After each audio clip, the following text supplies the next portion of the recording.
그럼 이제 각 시장별로 한번 좀 살펴봐야 할 것 같은데요. 뭐 지난주에도 제가 똑같은 장표를 가지고 나왔는데 사실 이번에 대선 그리고 뭐 공화당 그러니까 이 민주당의 어떤 상원과 하원의 구성 이거에 따라서 가장 그 영향을 민감하게 받는 시장은 사실 채권 시장인 것 같습니다. 그런 것 같아요. 네, 앞서 이제 말씀 주신 포인트처럼 재정이 사실 제일 중요하거든요. 지금은 물론 이제 금리를 결정되고 시장에서 금리가 형성되는 거에 연준의 어떤 통화정책, 중앙은행 통화정책도 중요하지만 지금처럼 이제 큰 정부의 시대에는 재정을 얼마나 그리고 어떤 방향으로 쓸지가 상당히 중요하다 이렇게 생각이 드는데 지난주에도 이제 똑같은 장표를 보여드렸었는데 지금 이제 해리스 같은 경우에 그리고 트럼프 같은 경우에 제가 아마 지난주 똑같이 말씀드렸습니다. 해리스라고 해서 재정을 더 많이 쓰는 게 아니라는 건 아닙니다. 둘 다 많이 쓰네요. 네, 둘 다 많이 씁니다. 둘 다 많이 쓰는데 해리스보다 트럼프의 정책이 더 많이 쓴다. 거의 보면 2배 정도 되는 것 같아요. 네, 그래서 뭐 지금 10년간으로 따지면 총 한 4조 달러, 뭐 연간으로 따지면 한 4천억 달러. 근데 이제 이게 이제 어느 정도의 수준인지 사실 감이 잘 안 오시잖아요. 그리고 이제 보시면 지금 이제 미국의 채권 발행 잔액 통계입니다. 한 30년 정도인데 아마 이게 뭐 잘 보실지 모르겠지만, 금융위기를 좀 타파하는 이 과정에서 좀 이 기울기가 가팔라졌죠. 결국은 채권을 많이 발행하고 또 연준이 사준의 양적 완화를 하고 어떤 부양책을 썼던 건데 이후에 조금 기울기가 줄어들면서 재정 건전성 뭐 이런 것을 이제 이루었다라고 말을 할 수가 있는데 이 팬데믹 때 다시 또 가팔라졌고요. 이 기울기는 사실 전에 거의 본 적 없는 기울기네요. 본 적 없는 수준이고요.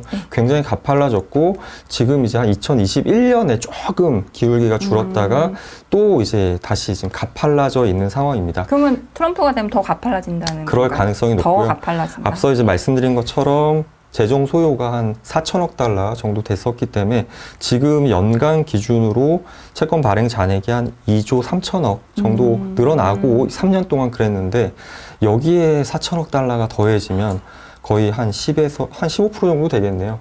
그 정도 이제 늘어나는 거니까 당연히 채권 시장 입장에서는 이제 우려를 할 수밖에 없습니다. 공포스럽겠는데요. 네, 굉장히 공포스럽습니다. 왜냐하면 지금 이제 한 2014년과 2024년을 단순하게 한 포인트를 찍어서 비교를 해보면 과거에는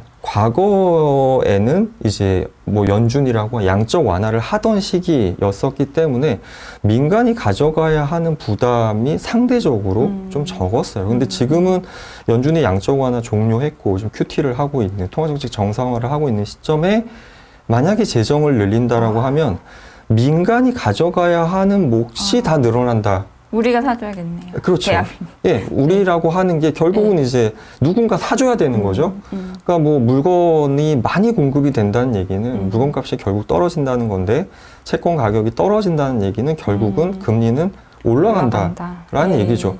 근데 이제 여기서 이제 악순환이 이제 하나가 더 나옵니다.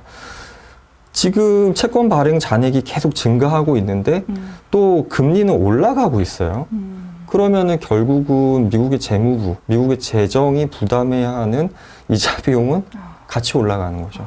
금리도 올라가고 그리고 또 이제 발행 잔액도 늘어나고 이자 비용도 이제 만만치가 않아지는 여러 가지 이제 연쇄적인 우려를 굉장히 키우고 있는 상황이다라고 보시면 될 것 같습니다. 일본처럼 될까 겁나네요. 그러게요. 이제 생각에 꼬리를 물고 늘어가면 결국은 이제 그 재정이라고 하는 그리고 뭐 물론 굉장히 안전한 뭐 안전자산이라고 하는 미국의 재무부 채권이지만 그래도 늘어나는 부담에 대해서는 뭐 가격을 반영해야 되는 게 어쩔 수 없을 것 같습니다. 그래서 지금 한 2달 동안 금리의 이제 흐름을 보면 지금 일단 금융시장은 레드 수입이라고 하는 최악을 상정하고 반영하고 있는 것 같습니다. 저는 이제 금리 시장. 네. 금리 시장이 가장 심하게 지금 반영하고 있는 것 같아요. 왜냐하면 직접적으로 채권 공급이 늘어나고 이자 비용이 늘어나고 재무적인 부담이 늘어나는 것을 프라이싱 해야 되고 결국은 채권이라고 하는 것도 사고 파는 입장에서는 어쨌든 사는 사람이 사줘야 가격이 지지되고 금리가 덜 올라가는 건데 지금은 앞으로 이것에 대한 공급이 어떻게 될지에 대한 불확실성 그리고 그게 우려가 더 크기 때문에 굉장히 채권 가격 측면에서 떨어지고 금리는 올라가는. 근데 이게 어떤 금리에 그럼 많이 반영이 되냐? 중장기 금리에 많이 반영이 될 수밖에 없습니다. 그래서 지금 이제 9월과 10월 사이에 금리가 가장 낮았던 시점 대비해서 지금 2년 금리 같은 경우에는 한 66bp, 근데 10년 금리 같은 경우에는 한 76bp 정도 상승을 했죠. 2년 금리 같은 경우에 연준의 이제 기준금리 이 정책이 조금 더 영향을 미치는데 또 마침 또 최근에 미국 지표가 나쁘지 않았어요. 그러다 보니까 연준이 뭐 생각만큼 금리를 가파르게 인하하지 않을 것이라는 것에 더해서 지금 이제 트럼프의 대선 당선 가능성 그리고 이 의회 구도가 레드 스윕이라고 하는 재정 정책을 더 확대시킬 수 있는 이런 가능성이 우려를 이제 자아내다 보니까 지금 중장기 금리가 가파르게 상승하는 이런 양상을 보이고 있고 지금 현재 10년 금리가 한 4.3%대 나오고 있는데 이게 마침 이제 오늘 이제 새로운 주가 시작이 되면서 해리스가 조금 쫓아오는 예, 그러다 보니까 금리가 조금 내려가는 아마 이러한 상황 자체가 지금 채권 시장에 가장 민감하게 반영하고 있고요. 만약에 이게 레드 수입 가능성이 다시 올라가면 몇 프로까지 오르나요? 기술적으로 일단 4.5까지 제가 지난주에도 아마 누군가 여쭤보셨을 때 열어놔야 될 것 같다고 경기적인 측면에서도 그렇고요. 지금 일단 재정 우려에 대해서 걱정스러운 부분이 많기 때문에 기술적으로 4.5가 열려야 할 것 같고요. 근데 과거에도 보면 좀 이런 것 같더라고요. 이게 채권 시장이 주식 시장이나 이런 거보다 조금 더 생각했던 레벨을 훨씬 더 넘어가는 경우가 많아요. 다음에 심리적인 게 무너지면 이게 주식 시장처럼 어떤 개인이라던가 뭐 다른 것과 연계된 차익 거래가 굉장히 원활한 시장이 상대적으로 아니다 보니까 스파이크를 치면은 뭐 그냥 적정선은 4.5라고 생각하지만 혹시나 그런 우려가 되면 조금 4.5를 넘어서 늘 오버하는군요. 예, 오버할 수도 있다. 예, 그렇게 또 보시면 될 것 같습니다. FOMC가 이번 주 금요일 새벽에 네. 있잖아요. 그럼 만약에 레드 수입이다. 그러면 금리 뭐 내년에 다 못 내리는 거 아닌가요? 일단은 지금 이제 중요한 포인트를 짚어주셨는데요. 이번 금리 결정까지는 내린다가 일단 지배적인 예상입니다. 그런데 이제 올해 남은 게 12월 달에 한 번 있고 내년에 이제 상반기 하반기에 연준이 9월에 점도표를 통해서 어느 정도의 기울기는 제시했는데 지금 이제 이 미국의 정치 지형 구도에 따라서 재정과 결합된 통화 정책이기 때문에 그 부분에 있어서는 굉장히 좀 불확실성을 좀 가지고 가지 않을까 생각이 금요일 듭니다. FOMC도 만약에 레드 수입이면 재밌겠네요. 네. 재밌었다고 얘기하면 안 되죠. 네. 그리고 이제 또 하나의 포인트를 좀 짚어드려야 할 만한 게 이거는 뭐 단순히 채권과 금리 시장에만 한정되는 것은 아니고요. 지금 이제 저와 센터장님께서 말씀드린 것처럼 상당한 불확실성이 있습니다. 어떻게 될지 잘 모르겠어요. 대선도 그렇고 의회 구도도 그렇고 워낙 박빙이라서 그래서 일단은 그게 레드 수입이든 의회 분할이든 불확실성을 상당히 지금 반영하고 있는 상황입니다. 불확실성을.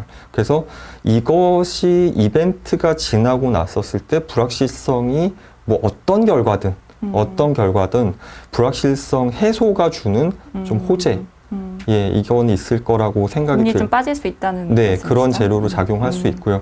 그리고 트럼프 집권 시라도 만약에 의회가 분할이라면 왜냐하면 지금 레드 수입이라고 하는 재정이 가장 안 좋은 상황을 최악을 반영하고 있었기 때문에 의회 분할의 경우에도 조금 채권 시장에는 호재, 금리가 조금 내려갈 여지가 있다.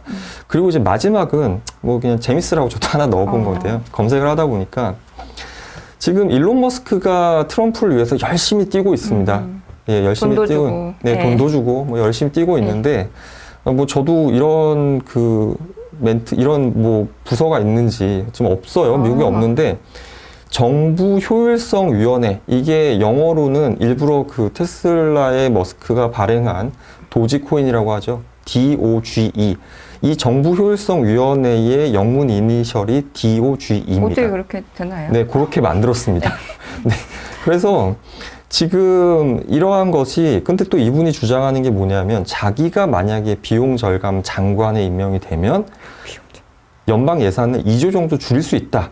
지출을 줄일 수 자기 있다라고 돈 주장을 내는 하고 건가요? 있어요. 자기 돈 내는 건가요? 모르겠습니다. 그래서 지금 이제 이런 측면에서 물론 제가 재미로 얘기는 드렸지만 이런 측면도 있습니다. 결국은 과거에 이제 공화당이 주장하는 어떤 정책의 철학이라고 하는 게 지출을 감소시키고 작은 정부를 지향한단 말이죠. 조금 더 자유시장 경제 쪽을 좀 더 옹호하는 쪽이기 때문에 이런 부분까지 좀 반영되면 지금 이제 도드라지게 나타나는 것은 트럼프가 되면 굉장히 재정을 많이 쓸 거다라고도 물론 얘기하고 있지만 또 일격 그 밑바탕에 있는 기본적인 공화당의 철학이라고 하는 게 물론 큰 정부 시대에 살고 있지만 자유시장적인 그리고 좀 작은 정부를 지향하는 목소리도 분명히 있기 때문에 좀 우리가 지금 헤드라인에 나오는 우려를 가장 최악으로 좀 반영한 게 아닌가라는 생각을 해보게 됩니다. 또한 불확실하네요. 네. 트럼프가 철학이 있는지 지금 다 어떤지. 불확실합니다.